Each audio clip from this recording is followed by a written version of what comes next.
Kalih tiyang kaneman mlampah wana ingkang rimbun. Ningali kiwa tengen boten enten kewan utawa peksi ingkang saged dipunburu. Kaneman bagus kaliyan pandhereke wau sayektosipun inggih menika pangeran ingkang ngelana kangge pados jati dirinipun. Pangeran.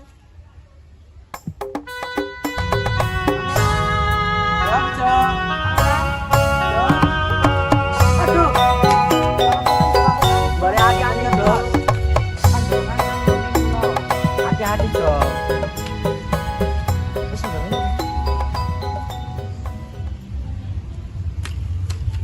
Coba, Cok. Rene aja akar cerita. Enten napa pangeran? Dino iki kok kewane kaya sepi ngono ya? Nggih, sepi banget. Cok, sapa, Cok? Kula mboten ngerti pangeran. Nggih, nggih. Lho, Cok, nang mburi kae.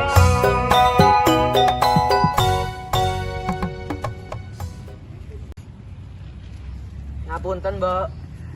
Monggo, piye le, kowe sapa? Ngapunten, Mbak. Kula badhe tanglet. Niki dusun apa nggih? Iki dusun dadapan le, arep ngopo kowe ning kene? Kula badhe mengembara, nanging kula nyasar mboten ngertos dalane. Oh, ya wes kowe melu aku wae piye le, tak dadekke anak angkatku, gelem ora? Wah, kula purun, Mbak. Ya wes, saiki kowe dadi anakku, jenengmu Ande Lumut ya. Nggih, Mbak. Putraku si ande lumut. Yu, dong apa nih kene sore-sore? Jagongan yu wis ngopone. Oh alah. Dengaran dari yu metu. Oh alah. Woro. Ibu ning enten apa? Ana woro-woro apa ta, Le? Enak woro-woro, anda lumut, balik karwo. Coba nak diloki kertas apa? Niki, Bu.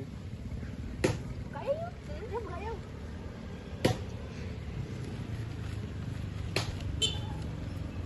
Sayembara garwa ande lumut. Jila yuk tak mulai saya tangan dari anakku. Yuk. Wonten enjing ingkang terang, Mbok Rondo Klenteng nyawiji kaliyan putri-putrinipun. Putri-putri Mbok Rondo Klenteng sanget ayu pasuryane. Piyambake inggih menika Klenteng Abang, Klenteng Ungu, Klenteng Biru lan salah satunggaling putrinipun ingkang asma Klenteng Kuning. Anak-anakku sing ayu-ayu rene, Nduk. Nggih, Mbak. Ana warta sing penting banget. Enten apa, Mbak? Kan iki to anake Mbak Rara Dadapan sing duwe anak bagus banget jenenge Ande Lumut. Oh, Ande Lumut. Iya, sih Mbak ame dandani kue-kue doan supaya dadi putri sing ayu-ayu seperti salah siji saka kue doan dipilih dadi garwane Ande Lumut. Wah, mesti sing kepilih aku. Kan aku ayu. Ora mesti sing kepilih aku dadi garwane Ande Lumut. Wah, ora iso Mbak Yu, kan aku paling cilik. Wah, kan aku tua dhewe. Kudune kowe ngajani aku dadi Mbak Yumu. Wes to, anak-anake Mbok ki ayu-ayu. Saiki mlebu omah dandan. Nggih, Mbak. Nggih, Mbak.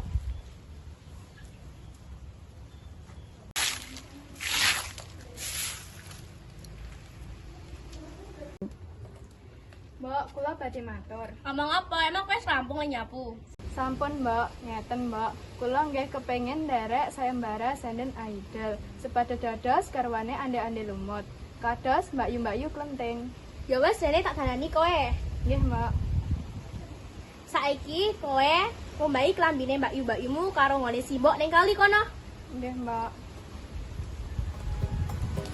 Klenteng Kuning saben dinten nyambut damel Resi griya ugi nyambut damel wonten lading.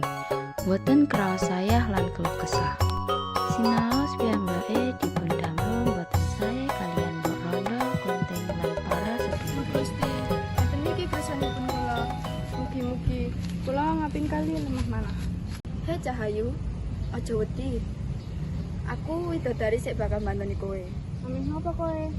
Aku bakal ngekeki kowe pusaka. Muga-muga pusaka iki kanggo dienggo awakmu. Pusaka iki jenenge Jimat Kalimasada. Tampanen Cahayu. Nggih, matur nuwun.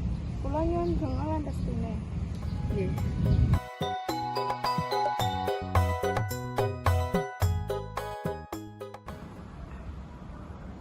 Wah, kaline banjir. Iya, Mbak Yu. Piye carane awak dhewe nyebrang kali iki? Sisa-sisa dhewe ra melu sayembara-mbara Rondo Dadapan. Ayo ning iyu Kakang. Oh ya, jalan kakang wae, Pak Yu.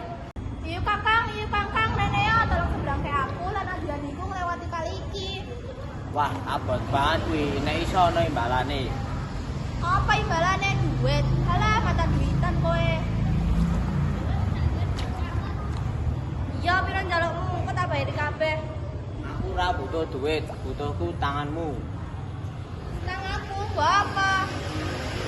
Ora tak ngapak-ngapake.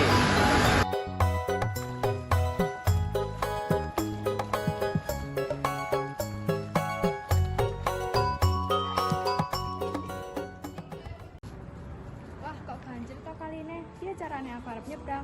Ah, enek iki Kang. Yuk Kang, rene ya. Tolong sebrangke kali iki. Wah, opo ae, rupane elek, ambune ra enak. Alah, kok kowe ngono ta yuk Kang. Ya wis nek iki karepanmu, aku arep gawe kali iki asat.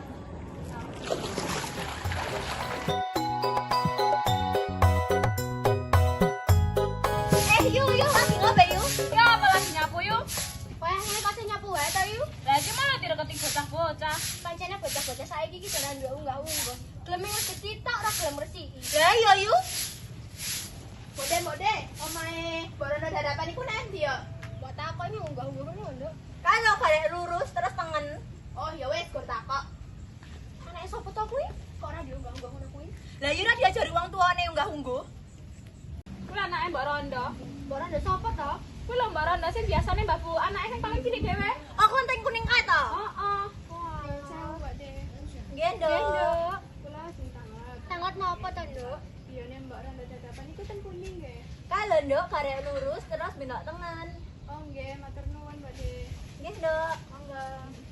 Anake sapa to kuwi kok? Enggak ungguhe apik ngono. Lah iya tenan apik tenan enggak ungguhe.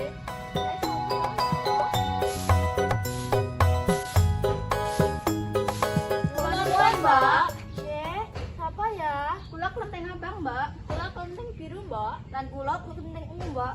Cawatan ayu-ayu arep padha ngapa iki? Kula badan derek sayembara, sinden idol, sepados dados, garwane andane lumut. Oh alah, arep melu sayembara. Ya wes kene nyanyi siji-siji. Nggih, Mbak.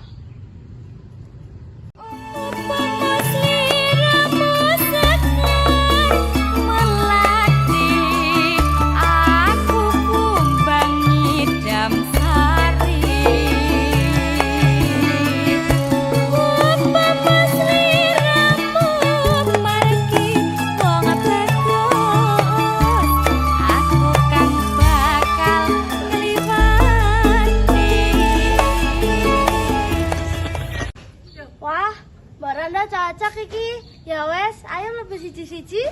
Nggih, Mbak.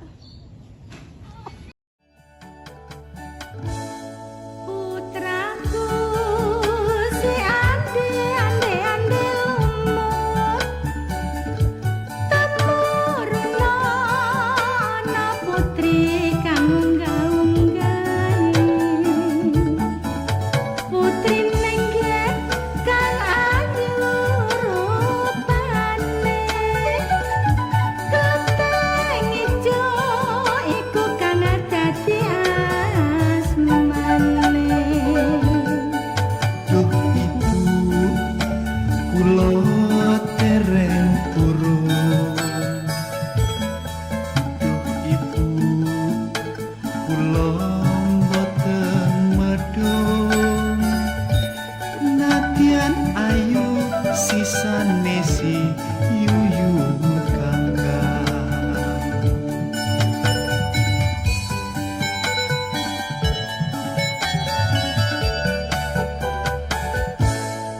Putraku si ande lumut temuruna ana putri kang unggah-unggahi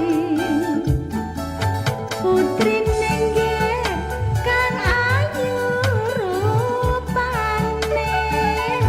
kleteng abang iku kang dadi asmane. Duh ibu kula tereng turun. Duh ibu kula mboten medun. Nadyan ayu sisane si yuyu kangkang.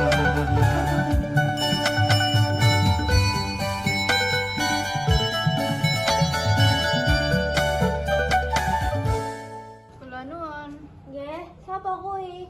Kula Klenteng Kuning. Badhe nderek sayembara sepados sedos garwane ande-ande lumut. Lah, kepengin dadi garwane anakku. Lah apa salah kowe? Lah iya kuwi, rupane elek, ambune njijiki. Aku wae sing ayu ora kepilih kok. Dicoba dhisik, Mbak. Putraku si ande lumut temuruna ana putri kang unggah-unggahi putri nenggih kang ala rupane klenteng kuning iku kang dadi asmane. Duh ibu kula inggih purun. Duh ibu kula badhe medhun. Nadyan Allah menika kang putra suwun.